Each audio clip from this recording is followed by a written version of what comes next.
تو ہوتا یہ ہے کہ چھوٹی سی تحصیل کا ایک شخص اور کسی جگہ اسے کوئی نمائندگی ہے تو وہ بات کرتا ہے، ہم تقریریں کر دیتے ہیں، آپ لوگ سن لیتے ہیں، ذرا غور تو کریں کیا کہہ رہا ہوں۔ کائنات میں سب سے بہترین انسان نبی اور رسول ہوتے ہیں، اور اللہ نے اپنے محبوب پاک کو نبیوں کا امام بنایا ہے۔ اس فضیلت کو سمجھیں۔ یہاں نا جو لوگ لاڈلا کہلاتا ہے نا کوئی بندہ کہ میں لاڈلا ہوں، ویسے یہاں لاڈلے بدلتے رہتے ہیں، کبھی کوئی لاڈلا ہوتا ہے کبھی کوئی لاڈلا ہوتا ہے، ویسے یہاں لاڈلے بدلتے ہیں، لیکن جو لاڈلا ہوتا ہے نا وہ بتاتا بھی ہے کہ میں لاڈلا ہوں۔ اور کسی کا بھی کوئی لاڈلا ہو جائے تو وہ ناز نخرے دکھاتا ہے۔ رسول کریم رب کے لاڈلے محبوب ہیں۔ لیکن جو بات میں نے آپ کی خدمت میں عرض کرنی ہے، آپ اس پر توجہ کریں گے۔ حضور امام الانبیاء ہیں، اللہ کے محبوب ہیں، نبی پاک علیہ السلام کا پتھروں نے کلمہ پڑھا ہے، چاند حضور کے اشارے پر ڈوبتے ہوئے واپس لوٹ آیا ہے، سورج ڈوبتے ہوئے آ گیا ہے، چاند کے 2 ٹکڑے ہوئے ہیں، یہ ساری حضور کی شانیں۔ اللہ نے اپنے محبوب کو معراج عطا فرمائی ہے۔ لیکن ملت کے جوانوں، آپ کو پتہ ہے ہمارے نبی پاک کا سب سے پہلا تعارف کیا ہے؟ حضور کا سب سے پہلا تعارف یہ ہے کہ یہ صادق اور امین ہے، یہ سچ بولتے ہیں۔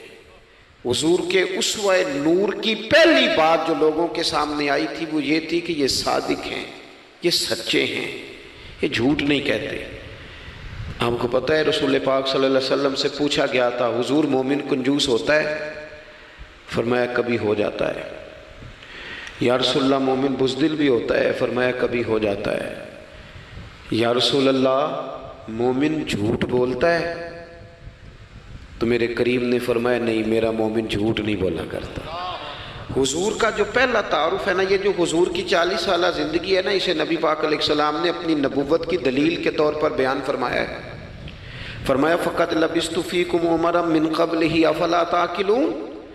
محبوب آپ ان سے کہہ دے میں نے تمہارے بیچ وقت گزارا ہے، تمہیں عقل نہیں؟ کوئی میری طرح کا سچا دیکھا ہے تو دکھاؤ۔ آج میری ملت کا سب سے بڑا مسئلہ جھوٹ ہے، سب سے بڑا مسئلہ اعتماد نہیں۔ بیوی اپنے شوہر سے کہتی ہے کہ تو تھوڑے پیسے دے لیا کر، تھوڑے ایک جوڑے پہ میں گزارا کر لوں گی، میرے ساتھ سچ تو بول۔ تو لاہور جاتا ہے تو لاہور کا بتا کے جا۔ ماں کہتی ہے پتر سے کہ پتر تھوڑی باتیں بتایا کر پر سچی بتایا کر۔ قوم کا اعتماد اٹھ گیا سیاستدانوں سے، تم نے لمبے چوڑے وعدے کیے، تم نے بڑی باتیں سنائی۔ تم دیکھیں نا، آپ کی توجہ اگر ہو تو میں ایک حوالہ اس طرح کا بھی عرض کروں آپ کی خدمت میں۔ سبز باغ دکھا کے لوگوں کو کبھی پریشان نہیں کرنا چاہیے، کبھی بھی۔ یہ ہمارے پیر بھلا کیا کرتے ہیں بیچارے، ایک کرامت اللہ خیر کرے کبھی کوئی ایک بن جاتی ہے نا تو پھر وہ کمپنی کی مشہوری کا ذریعہ بنتی ہے۔ وہ کہتے ہیں اس کرامت کو بھی فیس بک پہ ڈالو۔ میں نا کراچی جا رہا تھا تو لاہور میں تھوڑا سا مریض ہوں، مجھے الرجی ہو جاتی ہے، زیادہ دیر بیٹھ نہیں سکتا، تو ایک کانفرنس میں مجھے شرکت کرنی تھی۔ تو ایئرپورٹ سے ہی میں نے دوستوں سے پوچھا موسم تمہارا کیسا ہے؟ کہنے لگے پیر صاحب بڑی گرمی ہے اور شدت ہے بڑی، اے سی چلا کے بھی گاڑی میں دقت ہے۔ تو میں نے کہا اچھا دعا کرتے ہیں اللہ بارش برسا دے۔ تو یہ دعا لاہور ہو رہی تھی، میں کراچی ایئرپورٹ پہ اترا تو بارش ہو رہی تھی۔ تو وہ جو مجھے لینے آئے تھے نا صاحب، وہ گاڑی میں ایک بندے کو کہہ رہے ہیں کہ وہ پیر صاحب نے لاہور آکھیا سی تو 1.5 گھنٹے زمین آ گیا ہے۔ وہ میں نے اسے کہا بس کر، اب آگے نہ بتا، ایسا نہ ہو کہ 2-4 لوگ آ جائیں کہ پیر صاحب جو کہتے ہیں وہ ہو جاتا ہے۔ جڑے محرم راز حقیقت دے اور راز حقیقت کھول دے نہیں، جڑے محرم راز حقیقت دے اور راز حقیقت کھول دے نہیں، اے جنہ ویکھیا نہیں ہو کرن گلاں، جنہ ویکھ لیا ہو تے بول دے ہی نہیں۔ اس لیے یہ اس طرح کرامتوں کو نا کمپنی کی مشہوری کا ذریعہ، ہمارے سیاستدان، ہمارے بڑے لیڈران وہ سبز باغ دکھا دیتے ہیں۔ آپ تھوڑی باتیں کریں، محدود کریں، مختصر کریں۔ دیکھیں اللہ کے محبوب علیہ السلام سے طائف والوں نے کہا تھا، جب حضور علیہ السلام نے دین کی تبلیغ کی تو سیرت میں یہ عنوان بھی ہمیں ملتا ہے، یا رسول اللہ صلی اللہ علیہ وسلم اگر آپ کو کل حکومت ملتی ہے تو ہمیں حصہ ملے گا؟ عرب کے لوگوں کا مزاج تھا نا، انہوں نے حضور سے کہا اگر کل کلاں حکومت ملتی ہے تو ہم شریک ہوں گے؟ تو حضور مسکرائے، اور میرے نبی پاک کو حکومت ملنے کا پاک کتنا زیادہ تھا کہ مکے سے ہجرت کر رہے ہیں، مدینہ شریف ابھی پہنچے نہیں، رستے میں سراقہ بن مالک سے کہہ رہے ہیں کسرا کے کنگن آئیں گے، یعنی حضور بتا رہے ہیں کہ سپر پاور بھی ساری یہاں آ جائے گی۔ حضور تو خندق والے دن ایک ہتھوڑا مارتے تھے تو فرماتے تھے روم فتح ہو گیا، دوسرا مارتے تھے تو کہتے تھے ایران فتح ہو گیا۔ یہ بخاری میں چیزیں آپ کو ملیں گی۔ حضور کو کامل یقین تھا کہ اذا جاء نصر اللہ والفتح، کامل یقین تھا کہ ان فتحنا لک فتحا مبینا، یہ ہوگا سارا کچھ۔ لیکن انہوں نے جب کہا نا ہمیں حصہ ملے گا تو حضور مسکرائے، فرمایا تم کہتے ہو حکومت تمہیں ملے گی، فرمایا بھائی سنو، حکومت اسے ملتی ہے جسے اللہ عطا کرتا ہے۔ بات ختم کر دی۔ سچ بولیں زندگی میں، سچی بات کریں۔ اللہ کے رسول صلی اللہ علیہ وسلم نے ہمیں پہلا سبق سچ کا دیا، اسے سادی تقریر نہ سمجھنا، یہ عنوان دین ہے۔ اپنی زندگی سے جھوٹ کو نکال دیں۔ آپ جو تھوڑی باتیں کر لیں پر جو کہیں اس پر کھڑا ہونا سیکھیں، اپنی زندگی کے اندر استقامت کا نور لائیں۔ جوانوں، کبھی بھی جھوٹ کی بنیاد پر رشتے نہ قائم کرنا۔ آتے ہیں رشتہ دیکھنے والے تو کوئی باتیں سناتے ہیں، ہمارے گھر والے ہو بیٹا تو ولی ہوتا ہے، کیا بات ہے، اور پھر بعد میں یہ حالت ہوتی ہے کہ اماں کہتی ہے میں آپ بڑا سمجھانی ہے، انہوں میری بھی نہیں سنتا۔ تو وہ رشتہ دیکھتے وقت تو آپ نے کہا تھا کہ بہت بڑا درویش ہے۔ آپ اور بچی والے بھی کچھ ایسے کام کرتے ہیں، رشتہ کرانے والے سے کہتے ہیں ہم نے کار بھی دینی ہے۔ کیوں آپ نے لالچ پیدا کیا؟ کیوں پہلے آپ نے خرابیاں کی؟ اپنی زندگی میں سچ بولیں، سچی بات کریں، کبھی بھی کوئی ایسا کام نہ کریں جس سے کہ لوگوں کی طبیعت ایسی ہو کہ لوگ سمجھیں کہ یہ لوگ تو غلط بیانی کے عادی ہیں۔ دیکھیں بخاری میں موجود ہے، سیرت کی تمام کتابوں میں الفاظ کے اختلاف کے ساتھ یہ اپنی اصل کے ساتھ یہ چیز ہر جگہ موجود ہے۔ حضرت ابو سفیان رضی اللہ تعالیٰ عنہ بعد میں مسلمان ہوئے، فرماتے میں جب شاہ روم کو حضور کا خط گیا تھا نا ہرقل کو، حضور صلی اللہ علیہ وسلم نے اس سے کہا کہ کلمہ پڑھ لو، خطوط لکھے نبی کریم نے۔ اس نے کہا یہاں ڈھونڈو کوئی عرب کا سردار اگر آیا ہو تو میں ملنا چاہتا ہوں۔ ابو سفیان کہتے ہیں میں بغرض تجارت وہاں موجود تھا، مجھے لوگ پکڑ کے بادشاہ کے پاس لے گئے، میں کلمہ نہیں پڑھتا تھا۔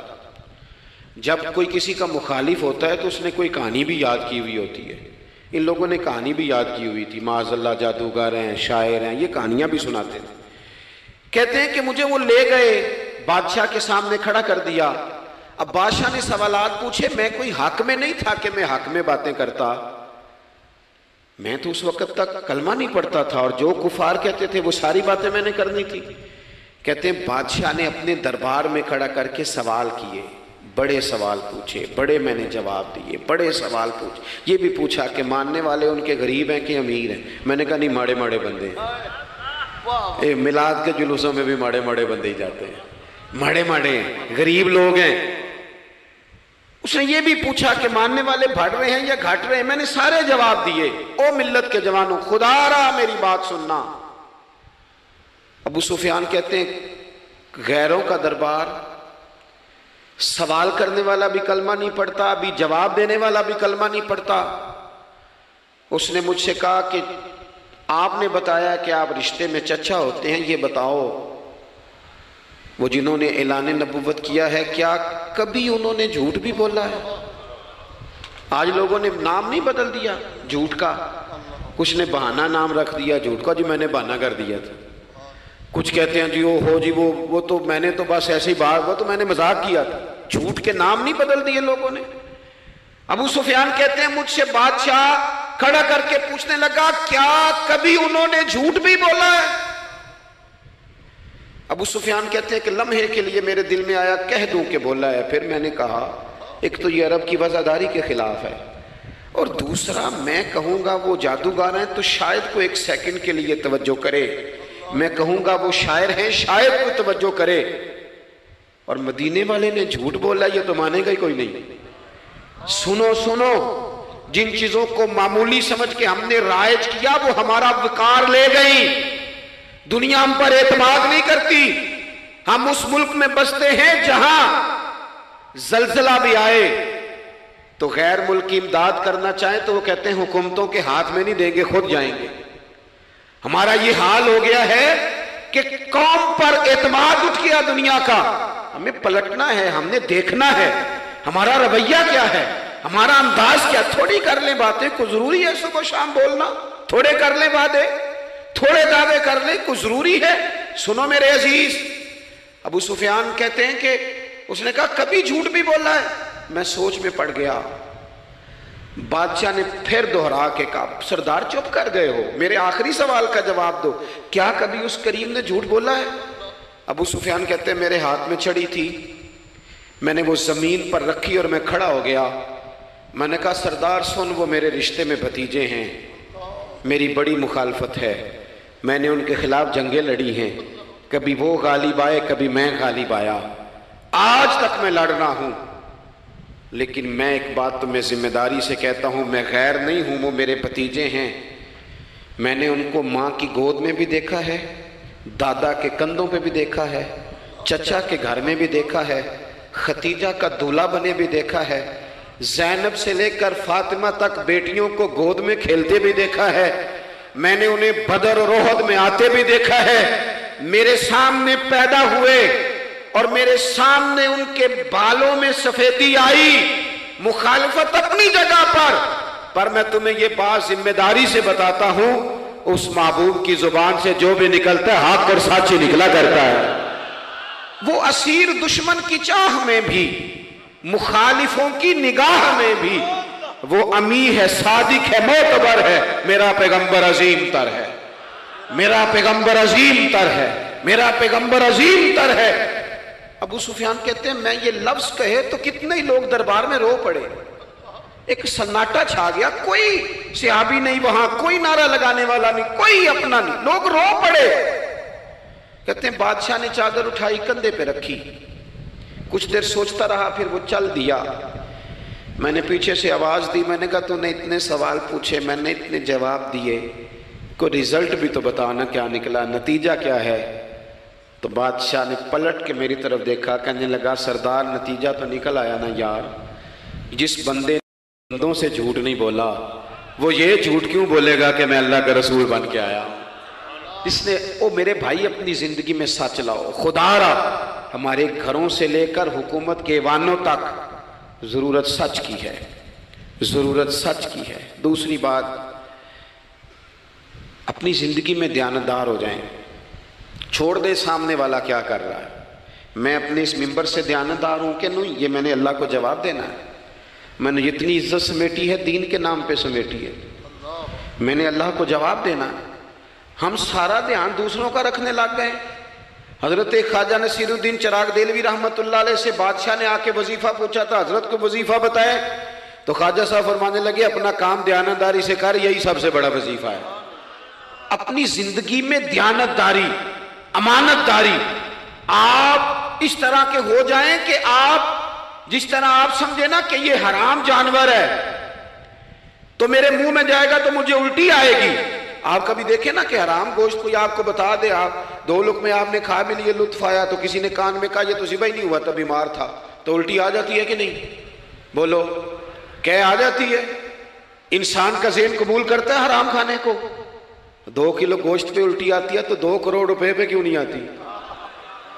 ہمارے ایک دوست ہیں, یونیورسٹی کے لیکچرار ہیں, مجھے ایک دفعہ فرمانے لگے پیر صاحب عجیب بات ہے, ایک بندے کو نا کہیں جوتا پڑا مل گیا, بڑا قیمتی تھا, پر ایک پیر تھا جوتے کا. ہماری دیانتداری کچھ اس طرح کی ہے, ایک پیر ملا, جوتا بڑا قیمتی تھا, مہنگا تھا, تو اس نے اس کا مالک ڈھونڈنا شروع, یہ کس کا ہے, یہ کس کا ہے, یہ وہ شور کر رہا ہے. لیکن تھوڑا سا آگے جا کے جوتے کا دوسرا پیر مل گیا, پر اس نے مالک ڈھونڈنا بند کر دیا. اس کو اب اس کا دوسرا پاؤں مل گیا, تو اب اس نے, یعنی کئی دیانتدار بڑے دیانتدار ہیں لیکن دوسروں کے معاملے میں, اپنے معاملے میں نہیں. اپنی زندگی میں انصاف کریں. میں مسجد میں جمعہ پڑھاتا ہوں. میں نے ایک دن اپنے ایک مدرسے کے طالب علم سے پوچھا, بیٹا جمعرات کو میں نے پوچھا, میں نے کہا صبح جمعے میں تقریر کیا کرنی ہے؟ کہتے میں جو فیصلہ نہیں کیتا. میں کہا تو بڑا مولوی ہے نا, میں چھوٹا, میں تو جمعہ پڑھا کے شام میں فیصلہ کر لینا بھی اگلے جمعے کی بیان کرنا ہے. کیوں؟ میں چاہتا ہوں میں ممبر سے دیانتدار رہوں, میں ایک ہفتہ تیاری کروں, میں نے قوم کو اللہ رسول کا دین بتانا ہے, میرا یہ مقصد تو نہیں ہے کہ 1 گھنٹہ مجھے ملے تو میں نے کسی طریقے سے اسے پار کرنا ہے. آپ اپنے کام کے ساتھ ہمیشہ دیانت کا مظاہرہ کریں. اگر آپ دیانتدار ہو جائیں، حضرت سعید بن عامر رضی اللہ تعالیٰ عنہ کو حضرت عمر نے کہا میں آپ کو ایک صوبے کا گورنر بنانا چاہتا ہوں. رو پڑے، فرمانے لگے اس قابل نہیں ہوں. آپ کہیں مجھے بھی آپ کہہ دیں کہ فلانا عہدہ ملتا ہے تو تیار ہے ساری دنیا ہی. کون انکاری ہے اس کام سے؟ سب تیار بیٹھے. لیکن روتے تھے لوگ کا جناب میں کہاں کر سکتا ہوں. حضرت عمر نے لگا دیا حمص کا گورنر. کچھ مہینوں کے بعد حضرت عمر تشریف لے گئے. جا کے پوچھا کہ کیسا ہے؟ تو پہلے تو ایک لسٹ منگوائی حضرت عمر نے. کچھ مال آیا ہے تو مختلف صوبوں میں بانٹنا ہے، غریبوں کی لسٹ لاؤ. ان کے صوبے کی لسٹ آئی تو تیسرا نام گورنر صاحب کا تھا. وہ کہا تمہارا گورنر مسکینوں غریبوں میں؟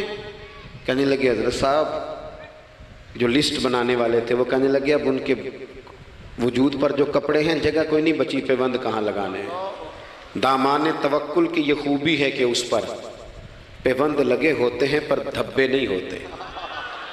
پیوند لگے ہوتے ہیں پر دھبے نہیں ہوتے. حضرت عمر نے معلومات کی ان کے صوبے میں جا کے تمہارا گورنر کس طرح کا ہے. عرض کی حضور 4 شکایتیں. یہ جمہوریت ہے. آج تو ہر سیاسی جماعت میں ڈکٹیٹرشپ ہے. آج کہاں جمہوریت ہے؟ آج تو آپ جتنے شاہ کے وفادار ہو جائیں گے اتنا اچھا عہدہ لیں گے. جتنا مرضی قابل بندہ ہو جماعت کے اندر، لیکن اگر وہ پورا تابع دار نہیں تو نظام نہیں چلتا. جتنا مرضی قابل ہو. حضرت سعید بن عامر رضی اللہ تعالیٰ عنہ 4 شکایتیں، عام آدمی شکایتیں کر رہے ہیں. حضرت عمر نے کہا کون کون سی؟ تو انہوں نے کہا جی پہلی شکایت یہ ہے کہ ہمارے گورنر، توجہ ہے میرے بھائیوں کی، انہوں نے کہا جی پہلی شکایت یہ ہے کہ گورنر صاحب صرف دن کو ملتے ہیں، انہیں رات کو بھی لوگوں سے ملنا چاہیے. دوسری شکایت یہ ہے کہ جب شروع میں آئے تھے تو فجر کے بعد بیٹھ جاتے تھے، مسائل سنتے تھے. اب سورج نکلنے پر اشراق چاشت کے ٹائم 8، 9، 10 بجے آتے ہیں. تیسری شکایت یہ ہے کہ ہفتے میں 1 دن ملتے ہی نہیں. چوتھی شکایت یہ ہے کہ کبھی کبھی ایسے ہی رونے لگتے ہیں، بیٹھے بیٹھے بے ہوش ہو جاتے ہیں. تو آپ نے دیوانہ آدمی ہمیں دے دیا ہے. حضرت عمر فاروق رضی اللہ تعالیٰ عنہ نے حضرت سعید بن عامر کو مجمع میں پوچھا جناب آپ پبلک کے نمائندے ہیں، آپ کو سوالوں کے جواب دینے چاہیے، بتلائیے نا. اور یہ پبلک کے نمائندے صرف سیاستدان نہیں ہوتے، پیر صاحبان بھی ہوتے ہیں، مسجد کا خطیب بھی ہوتا ہے. اگر حضرت عمر سے پوچھا جا سکتا ہے کرتا کہاں سے آیا تو پیر صاحب سے بھی تو پوچھا جا سکتا ہے نا. ان کو بھی جواب دینا چاہیے، ان کو بھی بتانا چاہیے، اس لیے کہ وہی تو دعویٰ کر رہے ہیں فقر بتانے کا. تو حضرت عمر نے 4 سوال کہا سعید آپ کے ذمے 4 سوالوں کے جواب ہیں. تو حضرت سعید بن عامر نے گردن جھکائی، کہنے لگے پہلے ہی کہا تھا میں گورنری کے قابل نہیں. فرمایا اب تو بن گئے ہونا، جواب تو دینا ہے، حضور بتلائیے. فرمایا پہلا سوال آپ سے یہ ہے کہ یار لوگ کہتے ہیں رات کو کام پڑ جاتا ہے اور آپ ملتے نہیں. تو حضرت سعید بن عامر نے اپنی داڑھی پکڑ لی، عرض کی حضور یہ ساری سفید ہو گئی ہے، بڑھاپا ہے. دن مخلوق کے لیے رکھا ہے، رات اپنے رب کے لیے رکھی ہوئی ہے. اگر پھر بھی کسی کو شوق ہو تو سعید بن عامر جب بھی ملے گا مسجد میں ملے گا. ساری رات بارگاہ ربوبیت کی او سنگیو تھوڑا مسلح بھی یار مضبوط کر لو تھوڑا سا نا. ہم نہ تھک گئے ہیں فون سن کے. بہت سارے لوگ ایسے ہیں جن کے وجود نہیں اتنی تھکے جتنے دماغ تھک گئے. کمنٹس پڑھ کے، کمنٹس دے کے، رائے دے کے بڑے بڑے باصلاحیت لوگوں کے حافظے کمزور ہو گئے. خدا را اپنی صلاحیتوں کو زنگ لگا لو گے. یہ تو جتنے لوگ ہیں میڈیا چلانے والے، ان کو تو میڈیا چلانا ہے. اور اب تو پتہ نہیں کتنے چینل اور کتنے لوگ اور سوشل میڈیا پہ کتنے اور ادھر کتنے تو ادھر کتنے. خدا را کچھ وقت اگر مصلے پہ ملے تو آپ یقین کریں روح تازہ ہو جاتی ہے. لمبی لمبی دعائیں مانگیں، اپنے رب کو اپنے دکھ سنائیں، رسول پاک کی بارگاہ میں یہ نذرانے پیش کریں. آپ محسوس کریں گے وجود طاقتور ہو گیا. حضرت سعید بن عامر کہنے لگے رات مصلے پہ گزارتا ہوں. دوسرا سوال آپ سے یہ کرنا تھا کہ یہ لوگ کہتے ہیں کہ آپ پہلے فجر میں آ جاتے تھے، اب اشراق چاشت کے بعد 9-10 بجے نکلتے ہیں. تو حضرت سعید بن عامر نے گردن جھکائی، کہا یہ میرا راز تھا، میری پرائیویٹ بات تھی. کہا جناب اب تو لوگوں کا سوال ہے. تو آپ فرمانے لگے میرے گھر میں خادم کوئی نہیں، غریب آدمی ہوں. بیوی بیمار ہو گئی ہے، 35 سال اس وفادار عورت نے میری ڈیوٹی کی ہے، بیماری میں چھوڑ دوں تو وفاداری تو نہیں نا۔ سویرے اٹھتا ہوں، گھر کا کام کرتا ہوں، پھر بیوی کے لیے ناشتہ بناتا ہوں، اسے کھانا کھلاتا ہوں، تیاری کرتے آتے دیر ہو جاتی ہے۔ دوسرے سوال پر لوگ رو پڑے، کہا تیسرا اعتراض آپ پہ یہ ہے کہ ہفتے میں ایک دن ملتے نہیں، تو حضرت سعید بن عامر کہنے لگے میں نے کہا تھا میرا پردہ نہ کھولا جائے، میں بڑا راضی ہوں رب کی عطاؤں پہ، میں کیوں کسی کے سامنے اپنا دکھ بیان کروں؟ گردن کو جھکا دیتا ہے خیرات کا پتھر، جہاں میں مانگنے والوں کے سر کبھی اونچے نہیں ہوتے، اور غیرت ہے بڑی چیز جہاں نے تگ و دو میں پہناتی ہے یہ فقر کو تاج سردارا۔ آپ موقع دیں جی، بڑی مہربانی، چھوڑ دیں جی، تھوڑی 1 منٹ صرف جی ہمیں دیں، بولیں نہیں پیار سے جی، ناراض نہیں ہونا، آپ ہمیں موقع دیں۔ بات بھی اب تقریباً قریب ہونے کے قریب آئی۔ کہا حضرت سیدنا سعید بن عامر رضی اللہ تعالیٰ عنہ نے فرمانے لگے میں نے کہا تھا یہ میرا پردہ ہے، یہ نہ سنایا کریں آپ دکھ لوگوں کو۔ یہ غریب کہتے ہیں میں کسی امیر کے ساتھ لگ جاؤں گا تو کچھ بھی نہیں بنتا، چھوڑ دیں آپ، دکھڑے رب رسول کو سناؤ، خیرات بھی ملے گی اور عزت بھی ملے گی، وہ دیں گے اور کسی کو بتائیں گے بھی نہیں۔ حضرت سعید بن عامر رضی اللہ تعالیٰ عنہ سے تیسرا سوال ہوا، کہا جناب آپ ہفتے میں ایک دن ملتے نہیں، تو فرمانے لگے میرا راز تھا پر بتا دیتا ہوں، جوڑا ایک ہی ہے میرے پاس، ہفتے میں ایک دن دھو لیتا ہوں، پھر بیوی کے کپڑے پہن کے سارا دن بیٹھا رہتا ہوں، اگر دوسرا جوڑا ہو تو یہ کام نہ کروں۔ حضرت عمر رو پڑے، کہا جلدی سے چوتھے سوال کا جواب بھی دے، کبھی کبھی روتے ہو تو بے ہوش ہو جاتے ہو۔ وہ پھر رو پڑے، عرض کرنے لگے حضور 40 سال کی عمر میں کلمہ پڑھا، میرے سامنے حضرت خبیب کو پھانسی دی گئی مکے میں، جب وہ اپنی پچھلی غلطیاں یاد آتی ہیں تو پھر رو پڑتا ہوں، یاد ماضی عذاب ہے یا رب، میں تکلیف میں آ جاتا ہوں، سوچتا ہوں اگر اللہ نے سوال کیا تو کیسے جواب دوں گا، اس لیے برداشت نہیں ہوتا تو رو پڑتا ہوں۔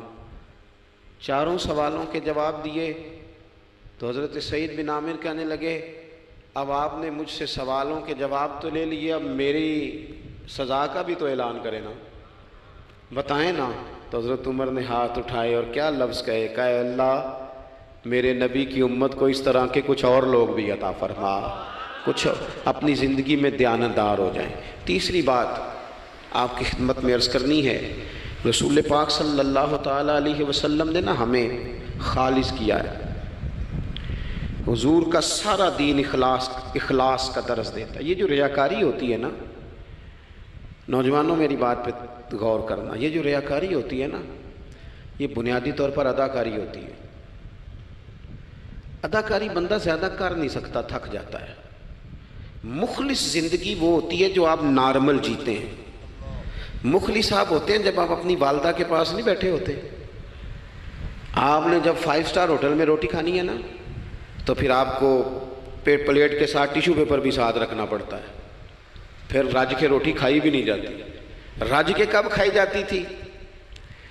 میں ایک جگہ مجھے بڑے اچھے ہوٹل میں رکھا گیا اور مجھے بڑا انہوں نے محبت کی، تو جب میں لوٹ رہا تھا نا واپس پاکستان تو مجھے کہہ رہے تھے آپ کو مزہ تو آیا ہوگا، میں نے کہا نہیں جی، سچ پوچھیں تو پھر یہ ہے کہ مزہ جب ہی آتا تھا جب اماں سویرے روٹیاں پکاتی تھی، وہ کہندی سی پتر ہے پیڑا نہ اتنے کول ہی لے آیا، تو اس کے پاس بیٹھتے تھے، تو پھر اماں جب سالن دیتی تھی تو کہتی تھی ہور نہیں ملنا، دوجیاں بھی دینا ہے۔ اور پھر لطف اس وقت آتا تھا جب بار بار کہتے تھے اماں جی چلو تھوڑا جاتے تھے ہونا تھوڑا چاہ، تو پھر اماں کئی دفعہ کہتی تھی کہ میں نے وہ اس سے نکال کے فریج میں رکھ دیا، بڑے بھائی نے کام سے آ کے روٹی کھانی ہے، اب یہ برتن ہے اسی کو صاف کر لے۔ او بھائی میں نے اپنے ابا جی کو دیکھا خودداری کا، میں نے ایک دن ان سے پوچھا میں کہ ابا جی تو انہوں پسند کیے، ہم پڑھتے تھے نا انٹرویو اخباروں میں تو 2-4 سوال ہر بندہ پوچھتا تھا، اب تو انٹرویو زیادہ لوگ لیتے ہیں تو اب تو کبھی اتنا موقع ہی نہیں ہوتا کس کا سنیں کیا کریں، یہ تو چھوڑ دیا کام۔ اخبار میں کبھی انٹرویو آتا تھا تو مسجع مکفہ ہوتا تھا، لکھنے والے بھی اچھے ادیب ہوتے تھے، جملے چبھتے نہیں تھے طبیعت، تو 2-4 سوال بڑے ضروری ہوتے تھے، پھول کون سا پسند ہے، کھانے میں کیا پسند ہے، رنگ کون سا پسند ہے، یہ 2-4 سوال ہر ایک سے ہوتے تھے۔ میں نے اپنے والد صاحب سے ایک دن پوچھا، میں کہ ابا جی تو پسند کیے؟ تے فرمان لگے پتر جے تے لگی ہوئے بھوک تے پھر ہر تے جے نہ لگی ہوئے تے پھر نخرے ہی نخرے نے. تو اس لیے بھوک لگی ہو. وہ ہمیں پتہ کیا بتاتے تھے؟ میں آج بھی نا بہت ساری چیزیں گاڑی میں رکھ لیتا ہوں. آج بھی جو کھانا اپنی مرضی سے کھاتا ہوں وہ پیٹ بھر کے کھایا جاتا ہے. جو تصویروں کی شدت سے باہر ہوتا ہے وہ کھایا جاتا ہے. اس کو آپ قبول کر لیتا آپ کا وجود. یاد رکھنا میرے عزیز، میرے نبی پاک صلی اللہ علیہ وسلم نے فرمایا ہے بہترین روٹی وہ ہے جو تو اپنے ہاتھوں کی کمائی سے کھاتا ہے. وہ بہترین رزق ہے جو تو. اور حضور نے فرمایا اللہ کے نبی حضرت داؤد محنت کر کے کھانا کھاتے. دعوتوں پہ جا جا کے تو بندہ بیمار رہنے لگ جاتا ہے، وہ تو کام ہی ختم ہو جاتا ہے. والد صاحب کہا کرتے تھے کہ لو میں پا دیتے نے تانوں دانے پڑھولے چ تے ماں تہاڈی نے تانوں چار پا دیتا ہے. لو ہن تانوں پرواہ نہیں ساریاں گرمیاں، موج کرو. یہ اصل تھا ہمارا. اس پہ واپس آ جائیں، اس پہ آ جائیں. یہ صحت افزا روٹیاں ہیں، یہ کھائیں. بڑی گاڑیوں کا اور بڑی چیزوں کا شوق چھوڑ دیں، محنت ڈٹ کے کریں، لیکن زندگی اصل پہ لے آئیں. اصل زندگی خالص ہوتی ہے. میرے نبی پاک صلی اللہ علیہ وسلم نے فرمایا ریاکار، میں پوری حدیث نہیں سناتا، اشارہ کرتا ہوں. حضور نے فرمایا ریاکار اگر عالم بھی ہو، ریاکار اگر سخی بھی ہو، حتیٰ کہ صحیح حدیث میں فرمایا ریاکار شہید بھی ہو اور ماری جائے اس نیت سے کہ لوگ مجھے شہید کہیں گے، تو فرمایا صبح قیامت اللہ ان اعمال پر بھی اجر عطا نہیں کرے گا. اپنی زندگی میں اخلاص پیدا کریں. اور جب خلوص آتا ہے، جب للہیت آتی ہے، مشکل ترین خلافت حضرت ابوبکر صدیق کی ہے. یہ جو حضرت عمر نے بڑی اعلیٰ خلافت کی ہے نا، یہ بنیادیں حضرت ابوبکر نے مضبوط کر کے دی تھی. فتنوں کے تو سر کچل دیے تھے حضرت صدیق اکبر نے. اب حضرت عمر کے لیے کام کرنا انہوں نے آسان کر دیا تھا. میں اکثر کہا کرتا ہوں کہ حضرت عمر کی خلافت کی مضبوطی میں بڑا کردار حضرت ابوبکر صدیق کا ہے. اگر وہ مضبوطیاں نہ کرتے اتنی تگڑی تو کام آگے چلتا نہیں تھا. حضرت سیدنا ابوبکر صدیق کو بڑے فتنوں کا سامنا تھا. ختم نبوت کے محاذ پر کام کرنا ہے، منکرین زکوٰۃ پیدا ہو گئے، امت کو سنبھالنا ہے. یہ ساری ڈیوٹیاں کر کے نا دنیا سو جاتی تھی. وہ دنیا سو جاتی تھی اور حضرت صدیق اکبر ایک نابینا مائی کے گھر میں جھاڑو دینے چلے جاتے تھے. جب بندہ مخلص ہو جاتا ہے نا، ایک نابینا معذور عورت جھاڑو دے رہے ہیں، جب تھوڑا سا وقت بچتا نا عصر کے لیے، یہ ٹائم میں نے اپنے لیے رکھا ہوا ہے، تو مدینہ شریف میں ایک بیوہ تھی جس کی 5-6 بیٹیاں تھی، بیٹا کوئی نہیں تھا. اس کے گھر جاتے تھے، بکریوں کا دودھ دھو کے آتے تھے. معمولی آدمی نہیں، خلیفہ وقت کی بات. کس لیے؟ یہ کام روحانی تسلی کا باعث بنتے، یہ کام آپ کو سکون دیتے، یہ آپ کے اندر وہ طاقت پیدا کرتے کہ آپ لڑ سکتے ہیں دنیا سے. جب آپ کے پیچھے دعائیں ہوتی ہیں تو پھر میدانوں میں کھڑا رہنا آسان ہو جاتا. حضرت عمر فاروق فرماتے ہیں تیسرا دن تھا جناب صدیق اکبر کے وصال کو. میں مسجد نبوی شریف میں بیٹھا تھا تو 2-3 چھوٹی چھوٹی بچیاں آ گئیں. آ کے کہنے لگی چچا آپ خلیفہ بنے ہیں. میں نے کہا ہاں، ہمارے ساتھ چلیں گے؟ میں نے کہا پتر تمہارے ساتھ کیا ہے؟ کہنے لگی ابو بکر صدیق عصر کے بعد ہمارے گھر آتے تھے، ہمارا بھائی کوئی نہیں، باپ انتقال کر گئے، بکریوں کا دودھ دھو کے دے جاتے تھے، کچھ بیچ کے گزارا کر لیتی تھی، کچھ پی لیتی تھی. 3 دن سے میری ماں رو رہی ہے، میری بہنیں روتی ہیں، اکھاں جدوں میٹیاں زمانہ مینوں روے گا. اونج تے بے قدراں کچھ قدر نہ جاتی، کیتی خوب تسلی ہو، لیکن اکھاں جدوں میٹیاں زمانہ مینوں روے گا. اپنا تے اپنا بیگانہ بھی مینوں روے گا. جدوں نہ میں دسیا میں خاراں نوں میخانے وچ، پھر جام ٹوٹ جان گے تے میخانہ مینوں روے گا. کئی لک لک رون گے تے کئی بک بک رون گے. گلیاں دا یانا تے سیانا مینوں روے گا. اور کسی نے کہا تھا میرے مرنے پہ ہر سو شور مچ جائے گا دیکھو گے. یہ رحمت کی امید لگاتے کہا، کرم کی امید، عاجزی سے کہا، نذرانے میں کہا کسی درویش نے. کہنے لگے میرے مرنے پہ ہر سو شور مچ جائے گا دیکھو گے. کہنے الوداع سرکار خود تشریف لائیں گے.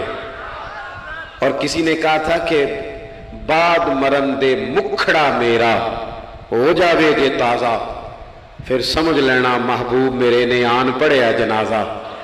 تو بھائی اپنی زندگی میں اخلاص پیدا کرے۔ ہم نا غریب لوگ بھی امیروں سے تصویر کھنچوانا پسند کرتے ہیں، امیروں سے اپریشیٹ کرنا چاہیے محنت کرنے والے آدمی کو، جس کو پسینہ آ گیا نا ریڑھی پہ کھڑے ہوئے، وہ بڑا باوقار آدمی، اسے پسینہ آ گیا۔ میں ابھی بھی کبھی کبھی جوتا گنڈوا لیتا ہوں، چونکہ میں نے دیکھا ہے میرے ابا جی مجھے کہتے تھے لے جا جوتیاں توڑے پا کے ساریاں گنڈا لیا، تو یاد ہے تو میں ابھی بھی چلا جاتا ہوں۔ تو ہمارے ایک پرانے موچی ہیں، میں ان کے پاس ایک دن، وہ بڑے خوددار آدمی، 5 روپے کے 10 دے دے نا، وہ ان کو 10 دے دو، کہتے چوکا اپنے 5 روپیے۔ وہ ایک شاعر بیٹھے تھے نا، تو شاعر بھی بیچارے کئی اسی طرح کے ہوتے ہیں، ناراض نہ ہو جائیں شاعر، لیکن وہ کئی دفعہ نا ان کو بھی دیکھ کے لگتا ہے کہ کئی دنوں سے بیچارے نے روٹی نہیں کھائی۔ تو وہ موٹی چادر لیے گرمیوں میں کسی چوک میں بیٹھا تھا نا شاعر، تو کوئی بندہ جاتے ہوئے 5 روپے دے گیا، اس نے کہا یہ کیا ہے؟ کہنے لگا کھانا شانا کھا لینا، پر شاعر نے کمال بات کی، اس نے کہا یہ آرزوئے کرم اور میں آپ سے کروں، یہ آرزوئے کرم اور میں آپ سے کروں، یہ بھیک اس کو دیجیے جس کا خدا نہ ہو۔ اور میرے اعلیٰ حضرت کیا کہتے ہیں؟ کہتے ہیں کروں مدح اہل دول رضا۔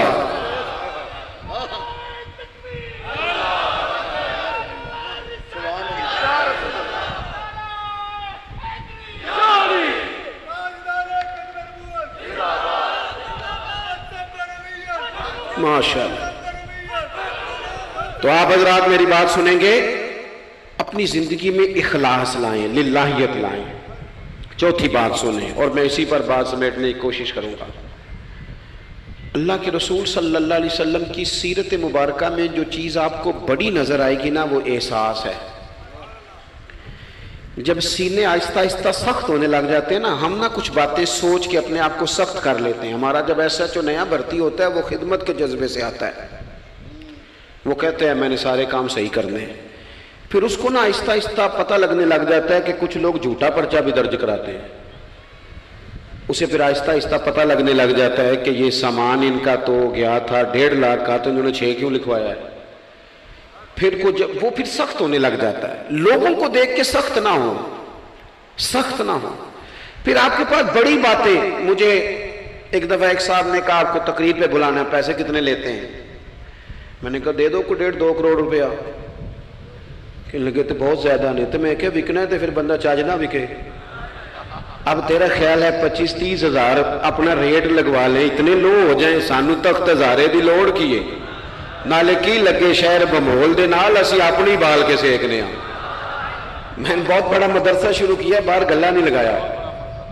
مجھے ایک صاحب کہنے لگے خیر تے ہے تو ان پیسے کتوں ہوندے نے؟ میں کہ اتھوں جتوں ہوندے نظر نہیں ہوندے۔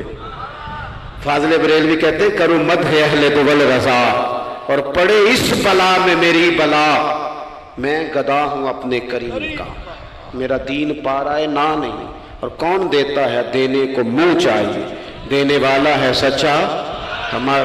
میں نے تو معذرت بھی کرنی تھی، میرا خیال ہے کہ 35 سے 37 کے بیچ لوگ ایسے تھے یہاں سے جو آج صبح سے سر شام تک فون کرتے رہے کہ آپ نے چائے ہماری طرف پینی ہے، کھانا ہماری طرف کھانا ہے۔ میں ان دوستوں سے اکثر کہا کرتا ہوں جو میرے ساتھ ہوتے ہیں، میں کہتا ہوں کہ لوگ تلاش کرتے رہتے ہیں، ڈھونڈتے رہتے ہیں کہ رات رہنے کو جگہ ملے، اور ہمارا یہ حال ہے کس نام پہ؟ رسول اللہ کے دین کے نام پہ، حضور کے دین کے نام پہ۔ اپنی زندگی میں احساس پیدا کریں۔ اگر آپ سخت ہو سکتے ہیں، کچھ بھی کہہ کے سخت ہو جائیں، کچھ بھی کہہ کے۔ مجھے میرے سنگی کہتے رہتے ہیں 7-8 گھنٹے کا آپ سفر کر کے جاتے ہیں تو آپ فوٹو والوں پہ سختی کریں، آپ کہیں کسی سے نہیں ملنا، میں نے ذرا آرام کرنا ہے، میں نے تھوڑا لیٹنا ہے۔ تو میں کہتا ہوں یار اپنی اوقات بھی تو ہمیں دیکھنی چاہیے نا، کون کسی کو ملتا ہے؟ کوئی دور ہے؟ احساس پیدا کریں قوم کا، اپنے دل میں احساس لائیں۔ جب آپ سخت ہو جاتے ہیں نا تو پھر آپ سب کے لیے ہو جاتے ہیں۔ جب بندہ سخت ہو جاتا ہے نا، تھوڑا تھوڑا نا ہمیں لالچی بنایا گیا ہے، مختلف چیزوں پہ انعام رکھے گئے، مختلف رنگوں میں لوگوں کو مختلف انداز میں قائل کیا گیا، مزاجوں میں کچھ بھرا گیا ہے۔ وہ اس طرح کا ماحول بن گیا کہ باپ نے جوانی پتر کو دے دی۔ ساری زندگی وہ جو لوگ سعودی عرب یہاں سے گئے تھے 35 سال انہوں نے وہاں کمبل نہیں بدلا، جس کمبل میں انہوں نے جاتے خریدا تھا واپسی پہ بھی وہی تھا. رہائشیں یہاں بنی وہاں نہیں بنی. میں نے بیرون ملک ایسے لوگ دیکھے ہیں جو 3 وقت روٹی نہیں کھاتے، 2 وقت کھاتے ہیں کہ گھر پیسے بھیجنے. لیکن لالچ اتنا عروج پہ چلا جاتا ہے بعض گھروں کا، سب کا نہیں بعض کا، کہ اسی باپ کو جس نے زندگی لگا دی، بچے کہہ رہے ہوتے ہیں ابا جی آپ کو ڈب کا کام کر لیتے تو آج ہمارے وارے نے ارے نہ ہو جاتا. مجھے ایک بزرگ فرمانے لگے پیر صاحب بالاں کو بھی عزت کران لی ابے دا مالدار ہونا ضروری جے. خدا را اس سے باہر آئیں، احساس پیدا کریں. جب احساس آ جائے، قرآن مجید نے میرے نبی پاک کی شان یہ بیان کی ہے کہ عزیز علیہ ما عنتم حریص علیکم بالمؤمنین رؤوف الرحیم. یہ کمال ہے، اس سے آگے کیا کوئی حاشیہ دے سکتا ہے؟ رب فرماتا ہے لوگو تم مشقت میں پڑھو تو میرے نبی کو تکلیف ہوتی ہے. آپ کبھی حدیثیں پڑھیں نا تو رونگٹے کھڑے ہوتے ہیں. آپ کو درجنوں حدیثیں اس عنوان کی ملیں گی کہ حضور فرماتے ہیں میرا دل کرتا ہے لمبی نماز پڑھاؤں، نماز اللہ کی، دل حضور کا کرتا ہے. فرمایا دل کرتا ہے لمبی نماز پڑھاؤں، لیکن پیچھے سے کسی بچے کے رونے کی آواز آتی ہے، کسی بوڑھے بیمار کا خیال آتا ہے، میں نماز چھوٹی کر دیتا ہوں. حضور فرماتے ہیں میرا دل کرتا تھا ہر وضو کے ساتھ مسواک ضروری قرار دے دوں، پر تمہیں تکلیف ہوگی، نہیں ضروری قرار دے. آپ احساس کی شدت تو دیکھیں. فرمایا میرا جی چاہتا تھا کہ میں تہجد اپنی امت پہ ضروری قرار دے دوں، لیکن میں نے اپنی چاہت نہیں دیکھی، غلاموں تمہاری نیند دیکھی ہے. وہ دوستو اتنا احساس. دشمن جب قابو آتے ہیں نا، میں نے ایک اور بھی عرض کرنی ہے چلتے چلتے.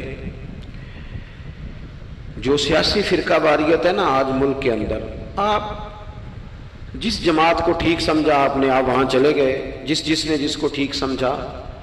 لیکن ہم سب سے پہلے مسلمان ہیں، اس کے بعد پاکستانی ہیں. ہمیں اخلاقیات کا دائرہ کبھی نہیں چھوڑنا. اختلاف کے بھی آداب ہوتے ہیں، اختلاف جس سے بھی کریں دلیل کی حد تک کریں، اس کی ذات تک اتر کے نہیں. مہذب قومیں یہ کام نہیں کرتی. حضرت ابو ایوب انصاری نے حضرت عمر سے اختلاف کیا اور سخت کیا. کہا جناب یہ آپ نے، حضرت عمر کو بات کرنے لگے تو حضرت ابو ایوب انصاری کھڑے ہو گئے، کہنے لگے یا حضرت ابو ذر غفاری کھڑے ہو کے کہنے لگے نہ آپ کی بات مانیں گے نہ آپ کی اطاعت کریں گے. فرمایا میں نے کیا کیا ہے؟ تو کہنے لگے چادر تو ایک بٹی تھی، تو آپ نے اسی چادر کا کرتا اسی کا تامت کیسے بنا لیا؟ حضرت عمر فاروق نے، انہوں نے سوال کیا تھا، حضرت عمر نے دلیل دی. فرمایا میرے بیٹے سے پوچھ لو. حضرت عبداللہ ابن عمر کہنے لگے ایک چادر چونکہ مجھے بھی ملی تھی میں نے اپنے ابا کو دے دی، لہذا کرتا بھی بن گیا. اور اب ہمارے ہاں نا دلیل ملنے پر بھی لوگ اعتراض نہیں چھوڑتے، کیونکہ ذاتی ہوتا ہے نا، دلیل تک تو اختلاف ہوتا نہیں. او میرے بھائی اختلاف کے بھی آداب ہونے چاہیے. وہ کسی نے کہا تھا کہ تعلق توڑ دینے کے بھی کچھ آداب ہوتے ہیں، کسی کو چھوڑ دینے کے بھی کچھ آداب ہوتے ہیں. اور کسی نے کہا تھا کہ قاتل کو کوئی قتل کے آداب سکھائے، دیکھو دستار کے ہوتے ہوئے سر کاٹ رہا ہے. کوئی ایک چیز چھوڑ دے. ہمارے ہاں اتنی شدت ہو گئی اور بچے ہمارے ورکر سیاسی جماعتوں کے خدا را آپ نے یہی بسنا ہے یہی رہنا ہے، یہ آپ کے اپنے لوگ ہیں، مہربانی کریں آپ ضرور ہائی لائٹ کریں کسی کی غلطی، لیکن دائرہ تہذیب کبھی نہ چھوڑیں. کبھی مجھے تو ایک دو دفعہ ملے ہیں، میں نے ان سے کہا مہربانی کریں آپ کیا مزہ لے رہے ہیں آپ قوم کو تقسیم کر کے، خدا را کچھ سوچیں. آپ کا شغل لگا ہوا ہے اور یہاں غریب کا یہ حال ہے کہ یہ ابھی عید آ رہی ہے نا، ہم نے بھی کچھ نیکیاں بند کر دی ہیں بعض چیزوں پہ. یہ رمضان شریف گزرا ہے نا، میرے جیسے آدمی کو لوگ نیک سمجھتے ہیں اور اپنے دکھڑے سناتے ہیں. یہ رمضان گزرا ہے تو بیٹیوں کی شادیاں شروع ہوئی ہیں. اب لڑکوں والے تو نیک ہو گئے، اب تو وہ جہیز ہی نہیں مانگتے. یہ خبر پتہ ہے آپ کو؟ منڈے والے داج منگنا چھڈتا جی، وہ نیک ہو گئے. وہ کہندے اسی تہاڈے کو جہیز نہیں لینا، بس 600 بندے دی روٹی پکانی تسی تے صحیح پکانی جے منڈے دے 11 ایکو واری آنا ہے. کبھی نہیں روٹی کھائی لڑکے کے دوستوں نے اپنے گھر. رمضان میں کھل کر سخاوتیں کرنے والوں رمضان کے بعد بھی سوچا کرو، اور راشن ونڈن والے لوگوں عیدوں بعد بھی بھوک لگ دیجئے، عیدوں بعد بھی بھوک لگ دیجئے. رمضان میں ثواب زیادہ ہے لیکن سخاوت تو سارا سال ہی ہے. تو کچھ چیزیں ایسی ہیں ہمیں حضرت سیدنا عمر فاروق نے جب جواب دے دیا نا کہ اس طرح ہے، اب وہ اختلاف دلیل تک تھا، اختلاف دلیل تک تھا، تو حضرت ابو ایوب انصاری اٹھ کے کھڑے ہو گئے، اعتراض کیا، جواب مل گیا، تو پتہ کیا فرمانے لگے، کہنے لگے عمر رب تجھے میری طرف سے بہتر سلا دے، اب تو حکم کر، ہم سنیں گے بھی اور تیری اطاعت بھی کریں گے، اب ہم آپ کے پیچھے چلیں گے امیر المومنین۔ تو دلیل تک رکھیں چیزوں کو، دلیل مل جائے تو بات کو ختم کریں۔ تو میرے بھائی احساس اپنی طبیعت میں جب ہم پیدا کرنے لگیں گے، احساس بڑی مشکل ہے غریب کی زندگی۔ امیر تو دوستی امیروں سے لگا لیتا ہے، جب انسان اپنی گاڑی میں سفر کرتا ہے تو پھر وہ کرایہ 5 روپے بڑھ جائے تو اسے تکلیف کوئی نہیں ہوتی، کیونکہ اسے پتہ ہی نہیں۔ بہت سارے امیروں کو تو پتہ ہی نہیں کہ گھی مہنگا ہو جائے تو گھر کے بجٹ پہ بوجھ کتنا پڑتا ہے، ان بیچاروں کو تو پتہ ہی نہیں، تو وہ اس احساس کو کیسے پیدا کریں گے؟ وہ نہیں کر سکتے، اس کے لیے وہاں سے گزر کے آنا پڑتا ہے۔ رسول پاک کی زندگی میں جو احساس کی شدت ہے اسے آپ سمجھیں۔ دشمن جب ہتھے چڑھتا ہے تو پھر، اور دشمن بھی سخت گیر قسم کا ہو تو بندہ اسے چھوڑتا نہیں۔ لیکن حضرت انس بن مالک فرماتے ہیں کہ یہ جو لوگ بدر میں آئے تھے یہ کوئی پھول لے کے نہیں آئے تھے ہاتھوں میں، گجرے پھولوں کے لے کے نہیں آئے تھے، تلواریں لے کے آئے تھے، اور پوری انہوں نے جنگ لڑی، 14 صحابہ شہید کیے، لیکن جب ان کو لا کے باندھا گیا نا مدینے میں تو غصہ تھا صحابہ کو، کس کس کے ہاتھ باندھے۔ حضرت عباس بھی تھے، جب وہ ہائے ہائے کرتے تھے نا مخالف تھے۔ توجہ ہے میری بات پر؟ او بھائی، جو پیار بیٹی پہ آتا ہے وہ بہو پہ بھی تو آنا چاہیے نا، اس پر بھی تو وہ بھی تو کسی کی بیٹی ہے نا۔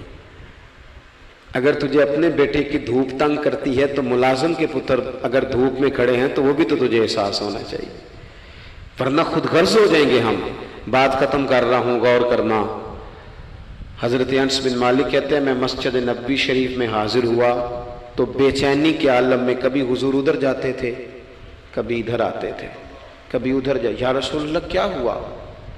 یہ وہ لوگ تھے جنہوں نے ستایا تھا، آج باندھا ہے، حضور کیا ہوا؟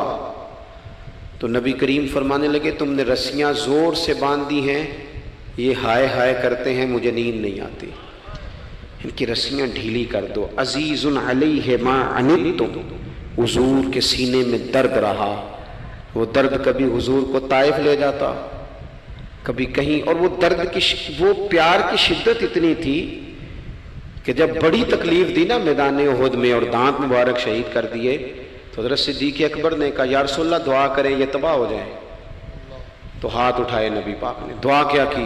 کہا اللہ انہیں ہدایت دے دے، انہیں پتہ ہی کوئی نہیں یہ کیا کر رہے ہیں۔ تو میرے عزیز، ایک تو اپنی زندگی میں سچ لائیں، خدا را سچ بولیں، آپ پکے وعدے کریں۔ میں ایک دن اپنی مسجد کے امام صاحب سے عرض کر رہا تھا، میں کہہ رہا تھا اگر آپ کہتے ہیں نا کہ 4:20 پہ فجر ہوگی تو 21 پہ نہ پڑھائیں، آپ نے وعدہ کیا 4:20 کا، قوم کو تو انتظار کرنا چاہیے 1-2 منٹ، کوئی حرج نہیں، لیکن ہم جو وعدے کرتے ہیں ہمیں بھی پورے کریں، سچ بولیں، دیانتداری کا مظاہرہ کریں، زندگی خالص گزاریں، جس کے ساتھ بھی وقت گزاریں اس کی خیر خواہی کریں، مخلص ہو جائیں، اور اپنی زندگی احساس والی کریں۔ امام غزالی فرمایا کرتے تھے تو بانٹنے کا ارادہ کر، رب بانٹنے کی توفیق بھی دے دے گا، تو پروگرام تو بنا۔ اللہ کی بارگاہ میں دعا کرتا ہوں جن احباب نے اتنا سارا پنڈال اتنی محبت اور جد و جہد سے سجایا ہے، اللہ تعالیٰ انہیں دین دنیا کی برکتیں عطا کرے، ہم سب کو دولت اخلاص عطا فرمائے۔ آخر دعوانا ان الحمدللہ رب العالمین۔